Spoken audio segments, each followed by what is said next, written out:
Welcome back to the episode 5 of the Future Gains podcast. We're deep diving today into SoundHound AI, which nowadays is a stock you've heard all about, but when we first were looking into it, it was a stock not many people were talking about, and now it's amazing. So we're going to deep dive into it to see if it's still worth buying it or not, whether it's a long-term play. And I keep saying we because for the first time, I'm not by myself. So I'm actually with Jake here today, and I'm gonna introduce Jake. He is a relatively new investor. Me and Jake have been good buddies for a long time, and he jumped in, I think, around September, August, into a couple different AI stocks, SoundHound included. He actually jumped in more than I did and made me a little jealous. So, Jake, welcome to the show. What's going on? Hey, what's going on, Dalton? It's a pleasure to be here. Definitely, just excited to talk about mainly this awesome stock that has, given me just a lot of excitement into the stock market. Just to kind of introduce you a little bit. So me and you started talking about stocks when we were actually on a guys trip. I think it was September, and not too long after that, you opened up, Fidelity Well, account and actually, yeah, started. I on that trip, I opened up the Fidelity account because I was like, I'm very interested in this stuff. And if I leave this trip without you guys, then I just won't do it because I don't know how to do it. that's So, that's hilarious. Yeah. So we got you all set up, and then so tell me about. And again, you don't have to give me any specifics or anything, but tell me about the first couple stocks you bought. I know it's probably a good amount that you were starting off with, and then just I guess tell me about a little bit like what the first couple months looked like, whether it got you more interested in stocks or less, or how that went. yeah. So, that first initial buy, you're like, okay, how much do I put in? And what do I buy? Because you're like, you don't know much at all. Especially, Mhm. mainly, I'm someone who likes to know the process of how everything works. And in the stock market, you know, especially coming in fresh, you really have no clue how it works, except sometimes it's going to go up and sometimes it's going to go down. So trying to decide what to buy was pretty hard. So I relied on communication with you and some other people, where it's just like, what are companies that you are really liking right now? So I wanted to invest in something that I could really like say, hey, that I think that's gonna be really big one day. And that's what kept pulling me to these AI stocks, is because this is where our world is going right now. Is everything is artificial intelligence. And so I just remember a lot of deep dive conversations with you about some of these companies, and then I would take those conversations, and this is what I think is really important. I would follow up with them and research and doing my own research and making sure, yeah, this really does seem like a good company to invest my money in. Because if you can just be irresponsible with it and just say, hey, this is a stock that's low right now that could explode, and I'm just going to throw all my money on it, and then I'm pretty sure that's how you lose all your money. A guy I listen to on YouTube constantly says the stock market is made to make money off of you. So that's why you have to kind of have like know the psychology behind it and really try to understand these business models so you're investing in something good. Yeah, no, absolutely. That's one of the. I'm glad you said that because that's one of the first things that I kind of learned when I was because I'm not that much more new than you are. I probably got into it early 2024. I started getting into it, and yeah, one of the first things that I kind of realized is like I don't like to invest in something I don't understand. Like Yeah. I think Warren Buffett was talking all about that. So that's why I like even though I want to learn more about them. I don't know a ton about Bitcoin. I don't really understand Bitcoin, and so I'm not a huge Yeah. investor in Bitcoin just because I don't get how it works. Yeah. Yeah. And so yeah, I'm totally with you there, and especially I think kind of like you said, what got me excited is like I feel like we're in a unique position where I wish we were a few years older so we had more, more money Yeah. to No, play exactly. with. Yeah. But I think we're in a unique position where we're at the start of like the next industrial revolution and we get to find all these companies that are super small. So it's like a crazy opportunity. Yeah, exactly. And like it's so exciting and nerve wracking at the same time, because one thing that I thought early on in this process was like a company like Nvidia, whenever I, started, was at like 118, 117. And I'm like, man, I can only buy like 20 shares and I'm at, over $2,000. But what I think is important to realize is that that's okay, that that's all you can buy right now, because you can just keep buying as you grow, and it doesn't have to keep being in those same stocks. And then something like Nvidia, like obviously it's going to grow, in my opinion. So even though you have a small share of them, it doesn't mean it's a bad thing. And for me, I think that's what I kept telling myself. I have to find a stock that is small so it can grow exponentially. But if you're investing in a company that you know is going to be profitable, why wouldn't you just invest what you have in it, and then as it keeps being more profitable, keep growing with it? Obviously, it sucks sometimes whenever you're like, man, I wish I had more in that stock, because you knew it was going to be good, but sometimes you just got to work with what the Lord's given you. Yeah, absolutely. And that's actually something I thought about the other day as I was looking at, I think it was either Amazon or some, gigantic stock. And I was looking, I was like, what were they worth 20 years ago? Oh, I think it was Salesforce because somebody was comparing Salesforce to Palantir. Oh yeah, yeah. And so I looked at Salesforce, and in 2005 it was like literally like the stock on Google said less than a dollar, and I was like, man, that's insane. But then I realized with stock splits, if you do, let's say you have a stock, if anybody doesn't know what that is, let's say you have a stock that's $100 and you have one share, and then it does a 10 for 1 stock split. Now it's not worth anything more, but you're going to have 10 shares instead of one share, and your Yeah. shares are going to be worth $10 each. So in that time, in 2005, Salesforce, you couldn't actually go buy it for a dollar, but the equivalent of what that's worth today is a dollar. So that's what made me think about like Palantir.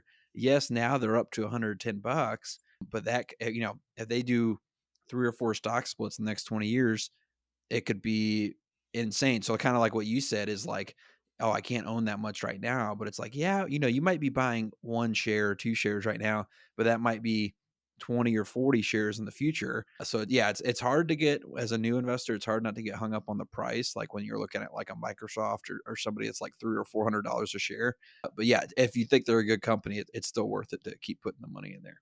So anyways, we'll dive into the topic of the day, which is SoundHound. Now, obviously, I mentioned SoundHound to you first when you were getting in. Is Hmm. honestly, Nvidia and SoundHound and Palantir were like my 3 that Your big I three. kind of were. Yeah.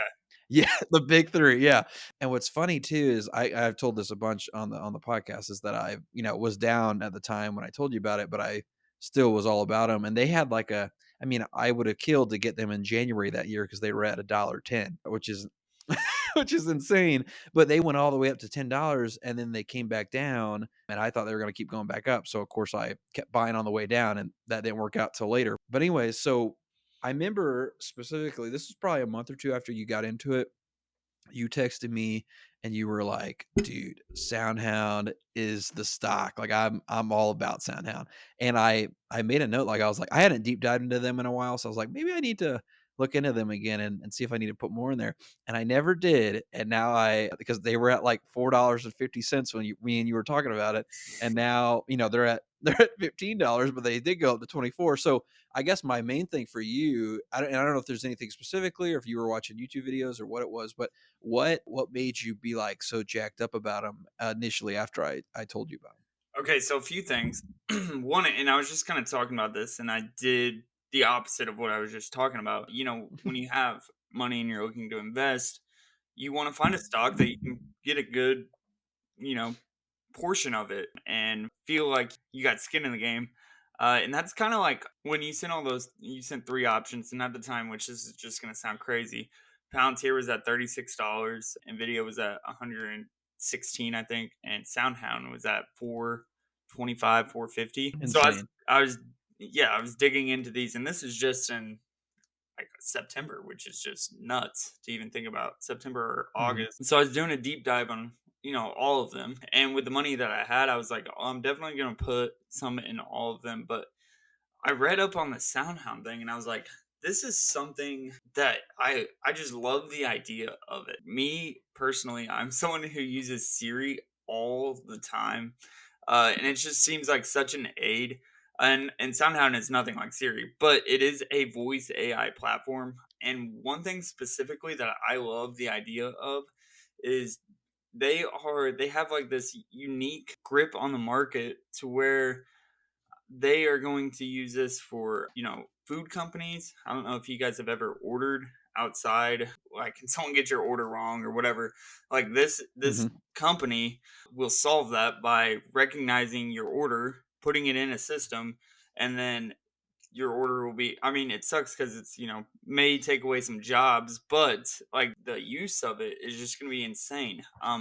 And then, Have you just to cut in, have you yeah, seen I looked up on SoundHound's website of them showing an order, like, drive-through, it's basic oh, it's I mean, literally, it's like they're ordering a burger, and they're like, "Add lettuce, take away cheese," and, like, you can see it in real time yeah, instantly changing stuff. It's yeah, and nuts. they're not like, like whenever sometimes you talk to Siri, you have to speak very clear, and I struggle with that because Mhm, I don't speak very clear. No, you can just speak to it and it's gonna work. And I was listening to something on their website talking about it, and they were saying that right now, if we go and put it in a restaurant at this moment, it will have 85 to 90% accuracy, and wow. that matches a human doing that job. So and then that's only going to get better as they Mhm, fine tune it from there, which is just insane. But it even goes farther, and like its second, another big realm of its business plan is in vehicles. So right now they have I believe it's with Dodge that they collaborate with, and Ram trucks, and they are mhm, working on making the voice activation through the vehicles as well, and then like tagging that with all the restaurants where you can order from your vehicle to a restaurant that you're going to. And I'm just reading all this and I'm thinking, this sounds like something that will be a thing. And right now, like, it's not a thing. So that makes me want to invest in it because I think this is going to be pretty big because I don't like that isn't something that we can do right now, and they're right on the edge of it. And then one of the biggest things that I was like, okay, now I'm fully bought in was when Nvidia invested in them. Nvidia has a strong portion of shares in this company. Nvidia being one of the strongest chip companies in the United States, it was like a no-brainer.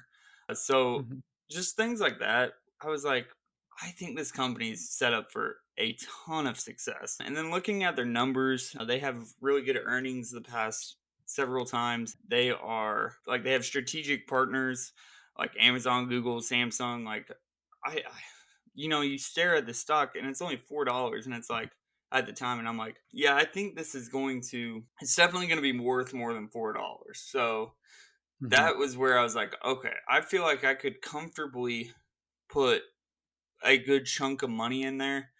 And whenever I'm saying a good chunk of money, I'm speaking like this is my first time investing in the stock market. So it was like fifteen hundred Mhm. dollars. It wasn't like I wish I could have just, put 10,000 on it and just walked away feeling no pain whatsoever because that would have been awesome.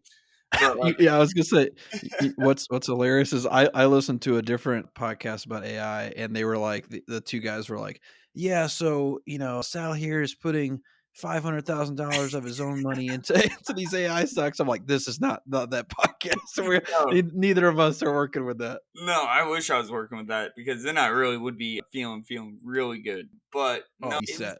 it was just one of those things where, $1,500 at the time. So I ended up, I think my initial buy in was I got like 225 shares at 449. So it was like a $2,500 buy-in. And then I invested slowly because it kind of creeped around that $4, $5 for a while. And I ended up with 500 shares in it over like a 4 month span, all under $6. So that was, So what's your average on that? Could you see that on yeah, Fidelity? Because even in my regular account, not my Roth, my average is 571. So I that was because I yeah. still had that $7 from that. But if you got, I thought 450 was great, but if you got it, because the lowest it went down was like 390. So if you got it around four, that was like pretty much bottom of the barrel. Oh yeah. So I got my cost average is 550. So I think that's with, Wow. buying the initial group at 225 of them and then adding on throughout that time where before it really took off was big. Hmm. Which, and me and you were just talking about before the podcast. I think it was just, still learning the stock market. I was almost like, well, this thing hasn't done anything except go up and down for like 2 or 3 months. I think I'm ready to Hmm. just get out of it because like that was a big percentage of my portfolio at the time, and I was like, I can diversify if I sell some of this because I have a lot of it. Like 500 was a lot of it for my portfolio, and I just remember you saying, if you believe in it, stick to it. And I was like, I really believe in this stock. Like I really because I genuinely did. I was just like learning the stock market and how it works. And yeah, that was a good decision. Yeah, dude, you're pumping me up right now.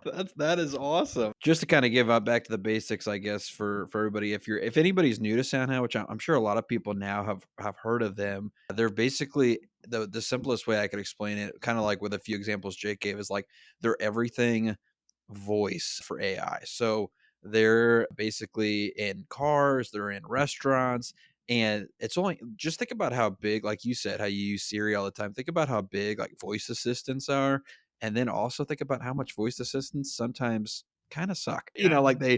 they either don't hear you right or they, there's literally like memes and jokes about that because Siri always hears you wrong. So Yeah. it's gonna be like Siri on steroids. But I think even right now it's just, having basically helping you do stuff, but in the future it's going to be like you said when you're driving in a car and you're like, "Hey, what's the nearest sushi restaurant on my way home?" It tells you and then you ask it to order for you and it orders, and does the carry out or whatever. So right when you pull up it's ready to go. So I think once it even adds and stuff where it's actually providing a service, not just like giving you information, then I think it's like that's going to be an everyday type product that people use every single day. For sure. And here's one of my biggest concerns with it whenever I initially was investing was like, well, one of these, Google or Amazon or, one of these strongholds in the market is going to just say, hey, that's a really good idea. I'm going to do that. And I think where I found comfort and where that, potentially probably won't happen is because like this is a $6 billion company. Like this isn't just Mhm. a no name company. Like they have a stronghold on this market. And that makes me feel pretty comfortable whenever you're looking at like competitors who could dethrone these SoundHound from like this voice AI platform. I feel pretty comfortable now after doing a lot more research on it. The other Yeah. thing is I love that AI is in the name of it. SoundHound AI. I don't know why, but like as an investor, I'm like, more people are going to invest in this just because they have AI on the end of it. Yep. I don't know why that is. Maybe that's just a me thing. Maybe it is irrelevant, but I do feel more comfortable, and people are going to kind of say they have a credibility because they have AI in the name, and that's so simple and silly. Yeah, no, and honestly, you're right though because I was just this morning I was looking at a stock called Big Bear AI, and I looked at them last year a little bit, but I never really got into what exactly they do. I didn't do a deep dive or anything, but anyways, they were at they were at a dollar 50 till like October, and then I just checked today they're at $8. So it's like that sounds like not a lot, but it's like no, if you had $1,000 in there, you just now you have $8,000. Like Yeah, exactly. it's pretty insane. And so one thing I was gonna say, if you don't mind telling me one more time, how many shares did you say you had? 500 what? Yes, so I believe it is. I have 553. Okay, perfect. So what I was gonna say was, I bought the I think dip it was, whenever they went because last week they went down to like 12, and I bought mhm, the dip. Well, it was 13 is what my cost was. I bought like and 50 I think that shares. was smart. Yeah, I think that was really smart because I think I told you this over text one time, but I want to say it again for everybody listening. Is I think we both are. I'm a big Dan Ives guy. Yeah. And he was just talking about not too long ago in a video about how he thinks SoundHound is possibly one day a $1 trillion company. And so I used our friendly AI ChatGPT here to look it up. And I basically asked it like, hey, if SoundHound is worth 1 trillion in the future, how much would each share price be worth? Just because it can take how many shares it has total and then divide that up. And it literally is each share would be worth $4,166. So I just went ahead and Woo. multiplied how many shares you have. And if that happens, you will be a proud owner of $2,304,168. Well, So I hope Dana Ives is a prophet because that would be amazing. But well, he was the one that was saying Palantir was the Messi of AI. That was when it was at $20. And yeah, now, look at it now. So and I'm sure uh gonna do an episode on that. But man, mhm. I'm a proud owner of 40 shares of Palantir. Let me tell you, because at the time, 40 shares is not that many. It was like just dabbling in it because it wasn't a lot of money whenever it was at $30. But now I'm like, watch that 40 shares work. That's what I'm saying. Even if you got a little bit, it just still makes you, it puts you on the team. You know what I'm saying? Yeah, absolutely, and I kinda look at it as there might be even some stocks that I think maybe I'm not a long-term holder in them, but I think they haven't really been discovered yet, like, as far as AI, and they're going to be. That might be one where I jump in and they do what, Palantir did, which is they quadruple, Yeah. and then I once they do that, I think I look at it as, "Okay, is this stock something I can take advantage of and get out?" And they might go back down because there's definitely going to be companies that do that. Or is this a company like Palantir, who I think is going to be a huge player in the future? And so I'm just going to hold on to them as long as I can. Yeah, I think this is a long term hold for me. It's definitely tough and when it was at that $25 in June in December, it was tough to not sell because I had a pretty good feeling that that was going to obviously come back down to earth. But the where you have to get you almost have to gamble in that instance if you're going to sell and you have a feeling that it's going to come down because it might not come down and then you've lost out on all your stake. So that was tough and it'll only continue to get tough. It was the same thing with Palantir. It's like whenever it goes up, you think it's coming down, and I don't think Palantir is ever coming back down. Um, I but I I could see I could see them dropping, maybe into, like, a little bit under 100 again, but honestly, I could also see them going on, like, a run like NVIDIA did last year, yeah, where they just keep going because people keep pointing out to their basically, it's called price to earnings ratio, and, yeah, yeah, yeah. I think I told you a normal one is, like, 30, NVIDIA's is, like, 45, which, by the way, it used to be way higher, but, Palantir's is 550, which is, like, insane. But I've listened to multiple people be like, "Yes, I understand that's not good," but also when it comes to, like, technological companies that are, basically they're always gonna be at a premium price, and if you would have kept that attitude where you never got a price to earnings ratio higher than 30, you would have missed out on, like, every big company ever in the last 20 years. Yeah, I think the stock market wants you to sell whenever it's high like that. And for me, I am someone, and like I said, I'm not a professional at all. I and like we've talked about, I like holding my stock and like holding and waiting to see what happens. I know that's kind of a bearish thing to do, but I always just because I know with my luck, if I sell SoundHound at 25, it's gonna be 60 the next day, and I'm gonna be like, well, there goes all that money. Yeah, I'll just for this podcast, I'll just start letting people know whenever I sell stocks because that's when they're gonna go up. So that Yeah, might be a better exactly. And just also, again, a note to anybody that's new is Jake was pretty new in August, or yeah, August, and now he's saying the words bull and bear, and it's Yeah, like, yeah, it's something that's like once you get into it and you get something that hooks you, like a, like SoundHound for you is, I think it hooks you because you're like, wow, I just tripled my money and I did nothing. Like, I just researched this company and my money tripled. Like, that's insane, you yeah, know? yeah, Yeah. So, and for me, that was Nvidia. That's what pulled me in. So I just think if you're new to this, it can be really overwhelming, but it's yeah, really good to just pick a few stocks that you really like and research them a ton. And if you feel confident about them, get in whatever you can. And then, later on, you can add either more to your current holdings or you can try to find new ones. But I feel like sometimes people get overwhelmed because there's so many options in the stock market. yeah. And I will say too that just being a part of like having money invested, it makes you way more conscious about what's going on in the world and paying attention to the news and paying attention to how it affects your stocks. Like these past couple weeks have just been crazy because it's affected the stock market so much, and you kind of just have to pay more attention to that because you're like, I have money on the line and I need to make sure, pay attention to it, make sure that I'm doing being responsible and how I'm going to react to all this news. For me, it's just been just hold because I think it's all going to get settled like it most of the time does.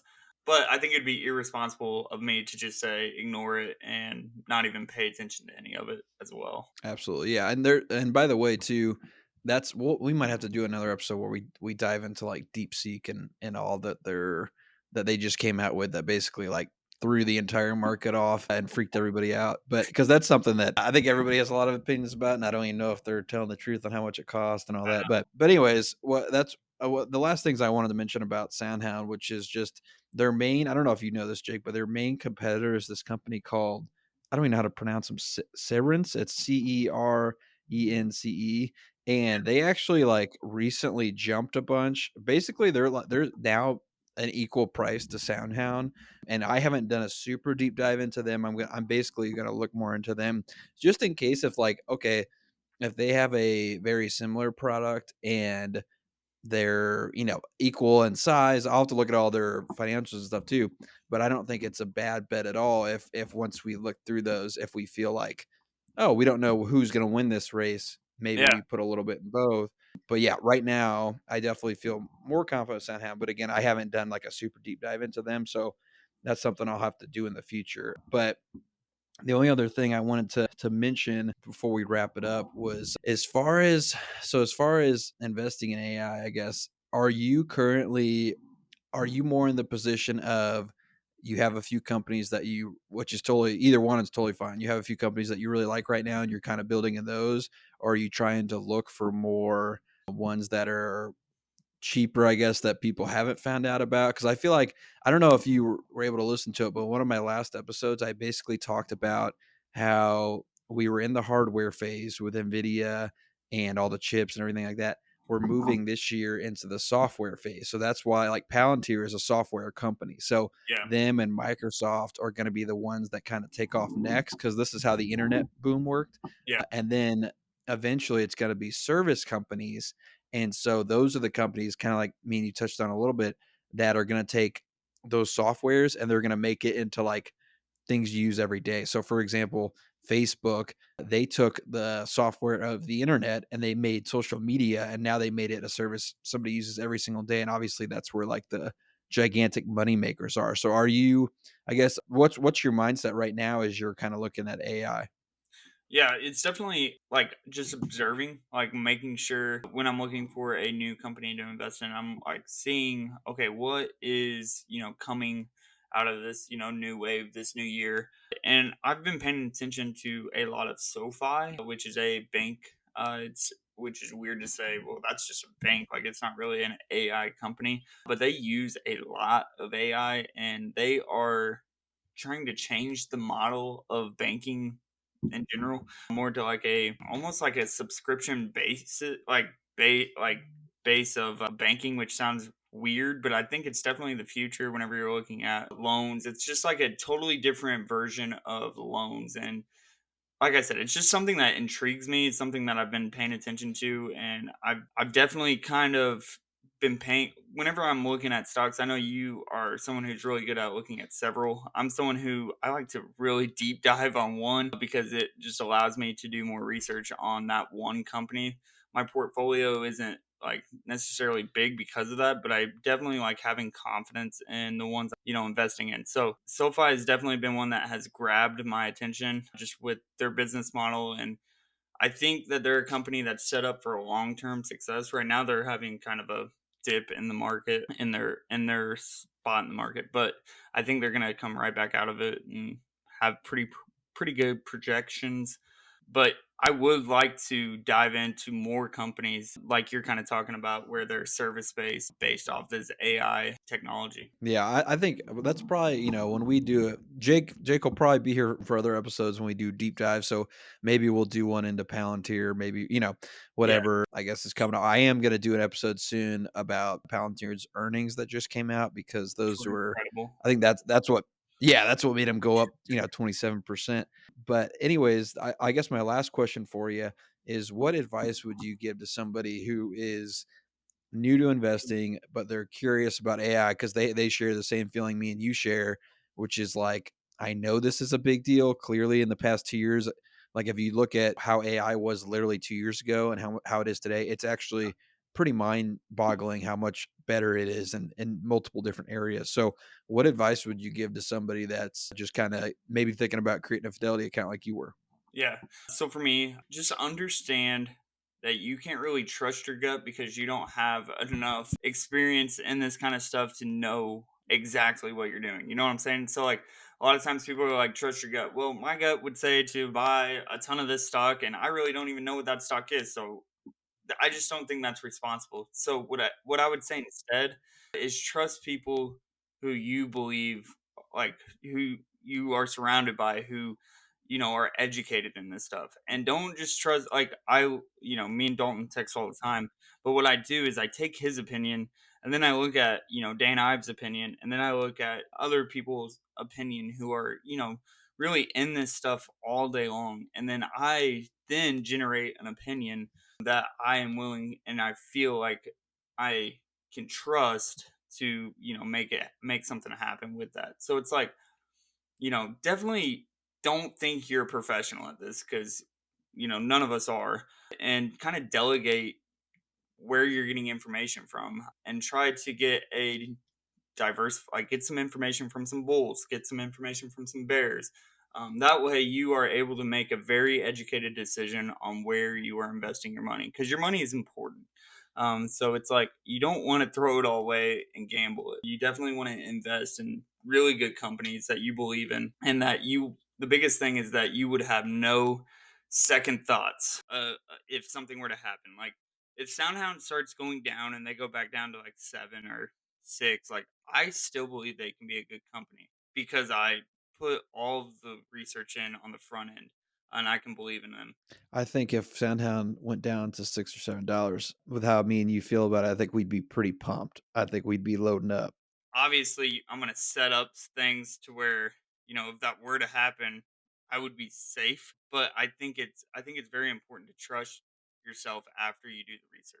Yeah, no, I completely agree with that, and I am very glad and that you don't just take my opinion, that you look up other stuff too, because yeah, I'm and you know this, I'm no expert at all. I just got into it 6 months before you did. So, But it is awesome though to listen to your opinion and then go elsewhere. Even some, like, I love listening to bears. Like, I have a friend who's a little more bearish, and I love listening to him too, because I'm like, okay, like, I understand the risk, I understand the reward. Now it's like, what can I take from that and make the best decision? mhm, yeah, just like with any issue, you gotta hear both sides before you can logically think about it. That's why it's dumb if you only talk to people in your echo chamber because you never fully understand the thing. So, yeah, I completely agree, and I kinda, just as an emphasis to everybody, Jake's story, my story, it proves that you don't gotta be an expert, in AI, you don't gotta be an expert in stocks to make a great amount that we've made so far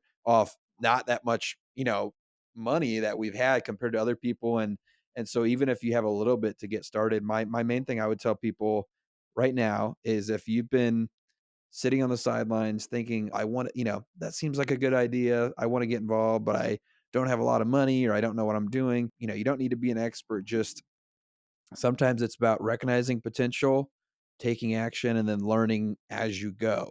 Just like if you're when I used to do YouTube a ton, it was like if you try to make the perfect video, then you never ever post because there's always something you can improve on. So sometimes you just got to get out there. And so whether your first step is researching SoundHound or setting up a brokerage account or listening to this or putting $50 towards your first stock, just start with something small and it can lead to big things. Or even just investing in, like, the S&P 500, like something as Yep. small as that, and like building up your account to where you want it, where you feel comfortable investing it. Like, that's a win right there too. So Mhm. No, I absolutely agree, and that's something that especially I absolutely if someone's not doing that in general, or if you don't have retirement, that would be number 1 and foremost to get in the market in general, and then obviously we're interested in stuff that, we think is really long term and for the future. So, but I really appreciate everybody listening. I appreciate Jake coming on. I really enjoyed our first podcast, and hopefully we can do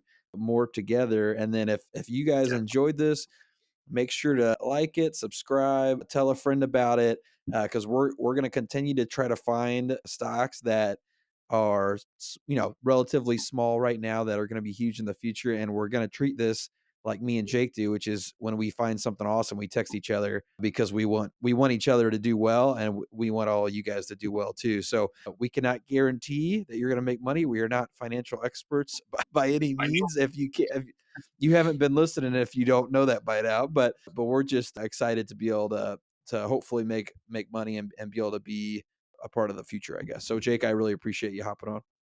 I appreciate you giving me the opportunity. Absolutely, brother. Well, hey, I'll catch you next time. The next episode, I think we're going to break down Palantir's earnings. So we'll see you guys next time. Thanks for listening to the Future Gains podcast. The information provided on Future Gains is for informational educational purposes only. I am not a licensed financial advisor, and this content should not be considered financial advice. Always do your own research and consult a qualified financial professional before making any investment decisions.